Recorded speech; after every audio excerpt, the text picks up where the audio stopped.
Animals have always been drawn to me, even when I was a kid. So I always had lots of animals around, sometimes to my mother's chagrin, but they were just attracted to me. They still are, probably more now than ever before. So if there's like a bunch of dogs, I become one of the pack, and it's an ongoing joke with friends. Okay, Jim's here. Dogs, go ahead. You can always go see Jim or the cats or whatever's around. I think probably in my early 30s, I realized there was more to it than that. I was pursuing some degrees in natural resources, and I realized that once again, the animals were around when I went out there. So we'd go out as a group from the university, and suddenly there'd be a herd of deer surrounding us. If I went off in a different direction from the others, we actually tried this as a test. A lot of the animals would show up where I was rather than following the group. And so I started working with some elders, some indigenous elders around this, to understand better what was going on. And to them, it was the animals understand our spirits. They feel our spirits. They know when they're safe and when they're not. And I'd always reached out in my heart and in my head to animals when I saw them. I was always around when an animal needed doctoring, physical doctoring. So that always happened. I started developing my healing work with animals as I was trained in how to connect with animals and taught the true meaning of shapeshifting, which isn't the Hollywood version of, ooh, I turn into a wolf or I turn into a rat or whatever. But in fact, you meld with the spirit of an animal. You can become one with that animal in spirit. So I can actually go and I can travel. I can feel myself in a wolf, traveling, running with the wolf, flying with the eagle. Probably not quite as well as some of the really trained elders that I've known, who could literally relay everything that was going on every second. And so when I started doing that, animals would come to me when they were injured. So I would be going out with the dogs, and suddenly there'd be a fox sitting next to us. I remember one point, and one of my dogs her DNA is part fox. She's part blue heeler dog and part fox. She's a mixed breed. And we were there, and we just sat down on a log because I was tired on a hike we had. And suddenly a fox came limping in, literally limping, and sat right next to her and just looked at me. And I spend time working with the animal. In this case, I just sat and connected with that animal. I could feel its pain. I could feel in my leg what that animal was feeling. And I worked with that animal, and it was just a sprain. I could sense that as well. And I used some Reiki. Reiki is a traditional Japanese method of healing to give it some energy and some healing energy. We probably were sitting there 30 minutes. It seemed much longer. And the fox then left, and still limping a bit, but it seemed to be better. Certainly its spirits were better. As I went further, suddenly I was running a wildlife rehabilitation center. And it was also a center for reintroducing red wolves. And it was in the southeast. And so I learned even more there because I was now working with the animals who were penned in because they were too wounded to be released yet. And that was even more, that was teaching from the animals themselves, I felt. As I started working more with the shamanic medicine I was taught, I started to be able to, and I can't tell you the way this progresses, you have to work with the animals, you have to work with nature, you have to be out there a lot. But I could start telling, and it still happens to this day, we'll be driving up a road and I'm not driving, and suddenly I'll say, whoa, Paul, slow down. There's going to be a herd of deer in a moment. And within seconds, I usually see the herd of deer. It doesn't always work, but often does. Or, whoa, hit the brake, and an animal will run across the road. That's something that I've seen others who have developed a really good sense of in themselves as well. I don't ever feel threatened by an animal. And I've been in a lot of situations where I could. I've been all over Central America and some in South America. Spent a lot of time in the jaguar preserve. And one time we had a jaguar, one of my elders, Mayan elders down there, Umberto, we had a jaguar walk out just maybe 20 feet in front of us and roar, not real loud, but enough to make your hair stand up, and sit in the path right in front of us, staring at us. I never felt fear because I could feel I had a connection there. And so it still happens. There was a kitten that showed up in my backyard 2 days ago and was making some noise, obviously in distress. My dogs were there. They didn't bark. They didn't play with it. They didn't chase it. They just sat because they have a pretty good sense of these things too. And so I took the cat in and checked her out, and she had a wound in her neck. She let me look at it. She actually sat there while I did, and then I could treat it. And I put a bandage on that I knew would drop off in a day or so, and then she hopped down and left through my back gate again.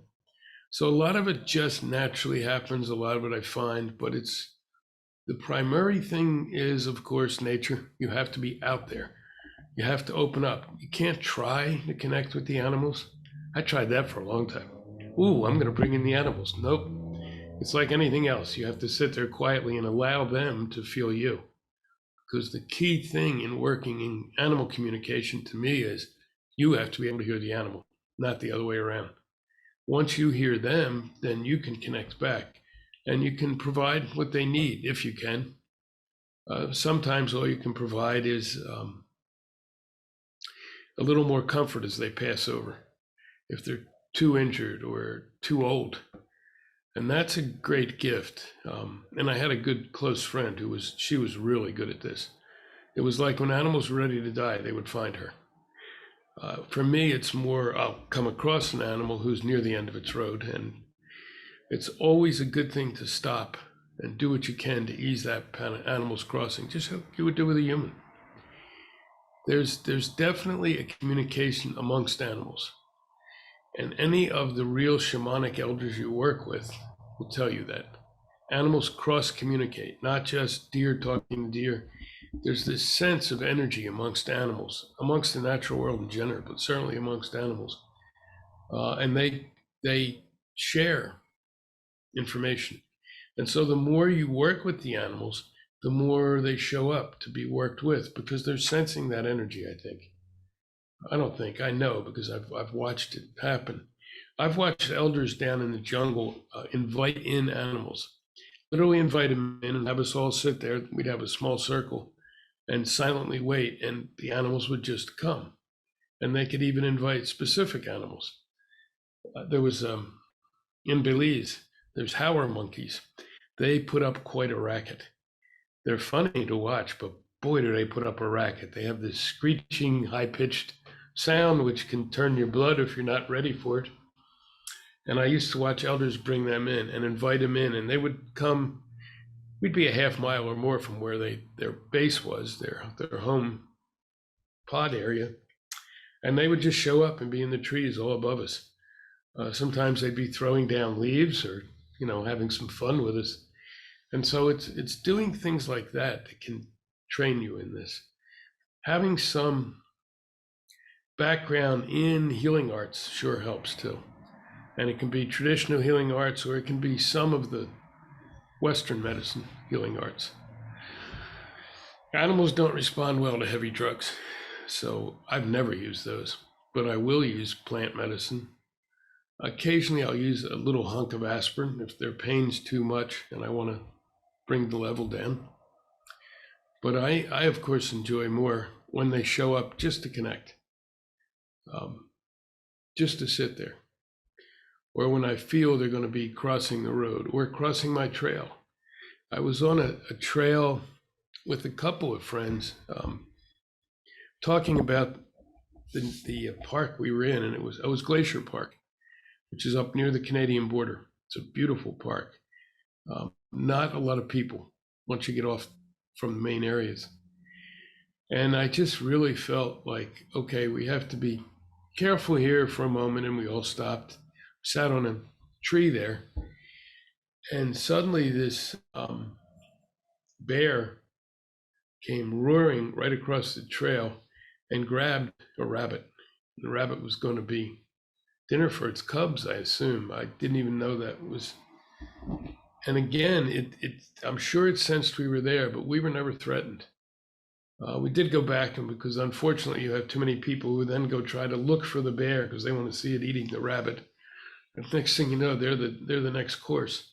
So we went back and I let the rangers know, and they closed the trail off for a while, which is what they generally do. But it's experiences like that that let you really connect in with an animal. And then the shape shifting, connecting with their spirit. Ask them. You have to ask permission. You have to thank them before you even start. It's like much spiritual work. I thank the animal before anything begins. I ask them to show up. When I lead journeying experiences, we do this. I ask them to come in and guide. And so then you can deal with the spiritual aspect of the animal. So that's a little general overview. Obviously, there's tons to this, and it goes very deep if you really want to learn it. But anybody who practices some of those basics will at least get a stronger connection to animals. Too many people, unfortunately, now don't even have an awareness there's an animal there. I mean, I don't know about you, but I see it all the time. Somebody will walk and an animal goes by, they're not even aware of it. It's like that animal doesn't even exist. And that's that disconnect from the earth. It's really something we need to heal, something the water can do. Animals go to the water. You want to really connect with animals, go find the water, especially in the dawn and the dusk. That's when they'll gather. And there's a fascinating thing with animals. When they go to the water at dawn or dusk, it's like there's a truce flag up. You can see natural enemies side by side at the water. They won't attack each other. I've never seen animals attack each other when they're at a water source at the beginning of the day and the end of the day. And there's been a lot of scientific studies to prove that as well. I know you see it in Africa because I have African friends who have told me about it. Wow, yeah, you'll have all these different animals who normally would be, the lion would be hunting the whatever and the hyena, and here they are side by side. So humans can do that too if you approach carefully. I mean, you can't go in fear. You can't go in with any kind of anger. You can't go in with any agenda. You just have to go in silently, carefully. And yeah, some of those things I don't suggest people do right away. We've had things, I remember that movie not long ago about the gentleman who worked with the bears for so long, and then one day they ate him. We have to remember they are wild animals. So when you approach and how you approach is absolutely critical. That's all I can think of. Any questions? Answers?